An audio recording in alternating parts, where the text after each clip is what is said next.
If you are looking to unlock your reality and remove that veil that surrounds it, you're in the right place.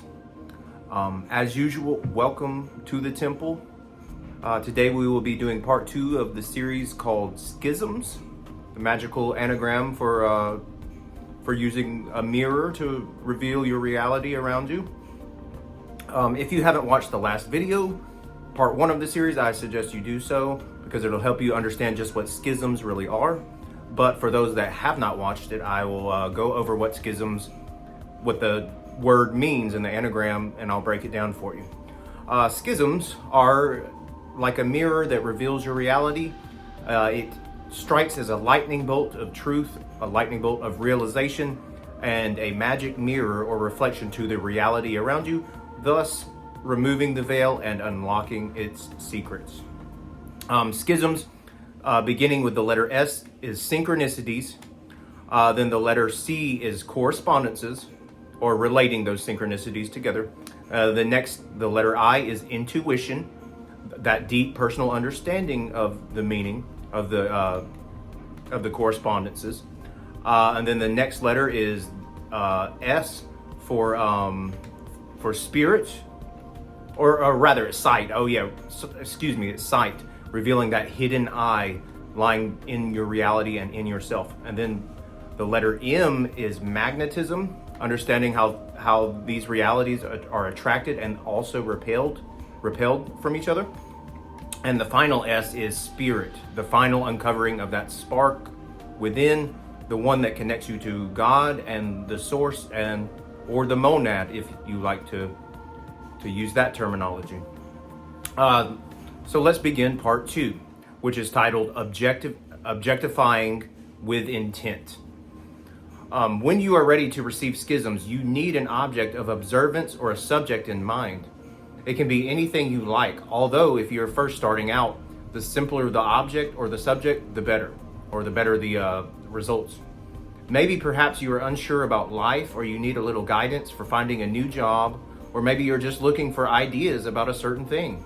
As long as you know what you are looking for or what you would like to objectify towards, it should work just fine. Upon deciding what this point of interest will be, you will need to give it your undivided attention. That means, undivided attention. That means removing all thoughts, feelings, emotions, and simply clearing your mind and giving it your complete attention. However, if you are in the hustle and bustle of the day or in a public setting, it is better to wait until you have some time alone. Isolation is all in all the best way to begin receiving these messages, but especially if you have a lot of friends or family, you should always try to make sure you create some time for yourself as well, alone. I mean, not only is it a healthy way to do things, but it's also, this type of connection is a very personal one. For instance, your divine self only wants you, and if there are others in the way or in your presence, you are only going to hinder its communication to you. How peculiar that all the great men in history have spent time alone. But why? Are they not the rejected stones? Why did society label so many geniuses such as Hermes, Socrates, and Jesus as rejected stones? Did they not preach to be the cornerstone itself? The name of the Greek god Hermes itself means stone in ancient Greek, or quite simply rejected stone, and is associated with the planet Mercury. It's as if the sun itself rejected Mercury and burned it up into a tiny dark rock. It rejected its very messenger. No, I say this is only a perception of duality in our universe. The meaning is all about unity, the absolute divine deliverance of unity, not with the whole, but first and foremost with the self. This self-unity is established from staying in absolute solitude for an indefinite amount of time, however much time one may need, to complete similitude of the universe, along with all the synchronicities, correspondences, and relations that occur within that isolated field, and is especially through the realization of schisms, these magical tools. The message is simply thus, that you have the power to create your own manifestations of the divine realm, and that most of its potentiality relies on the isolation of yourself. That is, to fully realize your own true divine self within. When you do so, these schisms of truth will begin to deliver the lightning bolts of truth that you need, or rather the confirmations from above, affirming that you are on the right track. You will learn that we all have the ability to become prophets, and all we have to do is purify ourselves from our earthly bodies, desires, social lives, etc., to rise up into our divine selves. This is considered the great rebirth, or in our case, the great arc of dawn that we so anxiously seek. Now, the arc of dawn is the realization and the rebirth of your inner God self through the realization of these schisms, these breakers of reality, if you will. So, just like stated before, so many people have ventured out into the wilderness, into the woods, into the desert, and have spent time in isolation because they were actually breaking their own inner code and tearing their inner veil from their individualized selves. And when they had finally done so, then they had found their inner divine God selves, and thus returned back to society again. So onwards. We are the co-creators of our own Elohim, or the heavenly ones. Therefore, the Elohim are our heavenly spirits. Once you are in alignment with your divine self, you can live in both realms, both heavenly and earthly, at the same time. The substance of God lives in all things, therefore the substance of God lives within, especially. It is made as an equal. Thus, by receiving the knowledge and wisdom of the God above or within, it creates the proportionally and equally equivalent spirit of its own divine form below yourself. We alone act as the mediating interdimensional beings to express it. So remember this, whatever question you have in mind, that ever so becomes the message that you wish to define. Thus, whatever message you wish to find, the lesson you learn from it reveals a truth most sublime.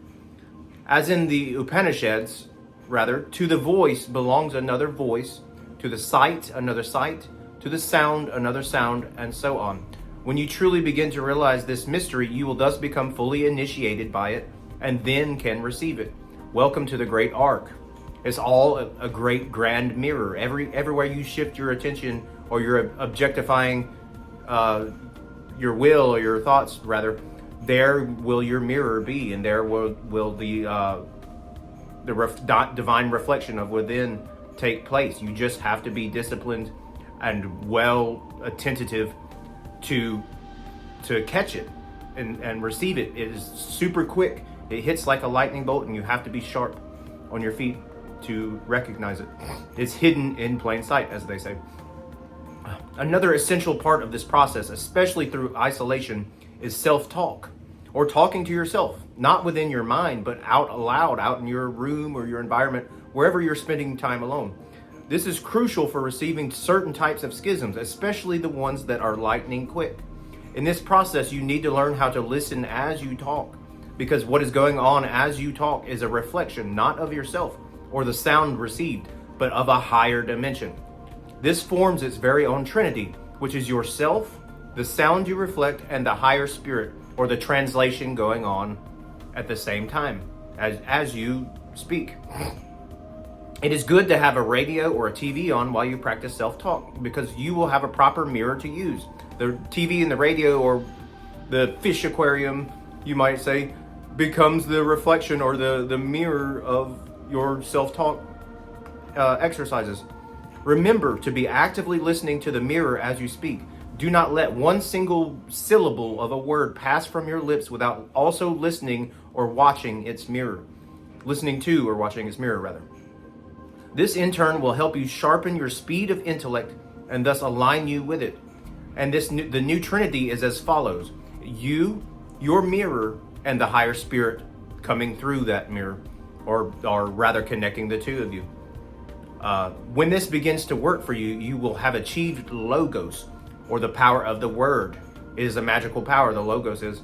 You will realize that your voice is a magical tool to create, manifest, and to administer wondrous miracles, or as the New Age calls it, manifestations in their reality. Talking to yourself can be a really healthy thing to do, actually. Making some time alone for yourself to speak out loud and reflect can be highly rewarding. The mind is a very abstract thing, for instance, at least mostly it is, At least 90 something percent of it is completely abstract. If any thoughts you do do make sense to your mind, they are usually basic forms and quite lacking in complete description. Self-talk, however, is like the opposite, because self-talk is like taking those very abstract forms as is and sending them forth instantly, immediately into reality without filter, without thought, or with no or any hesitation about it. These are the purest forms of your true inner voice that is attempting to manifest itself from that abstract, or I guess you could say from that intuitive dimension, that deep depth of intuitive knowing. These words are coming from a very different place than your mind. They are coming from your intuition. Your intuition has its own designated eye of sight, so when you speak the words directly from it, you are creating reality itself, not simply living in it. This is when you begin to tear the veil from reality and break it and unlock the potential. The potential lies in that intuitive dimension. And intuition is the producer of thoughts.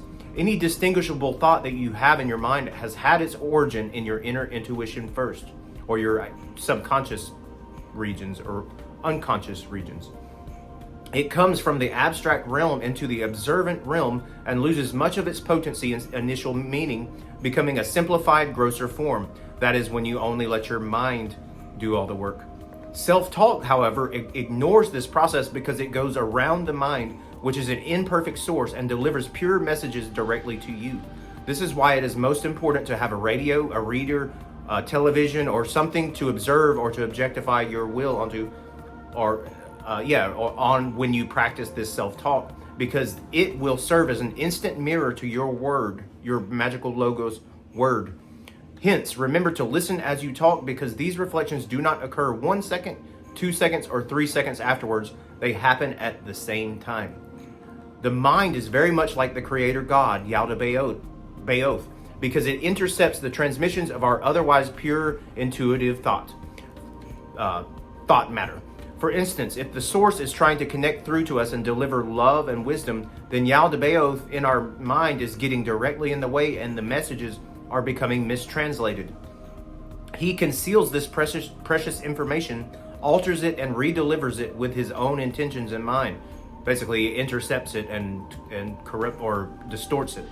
This is why Aldabaoth, as discussed in the first video, is so essential, because he serves as an instant reflection delivered right to us, unfiltered and unaltered.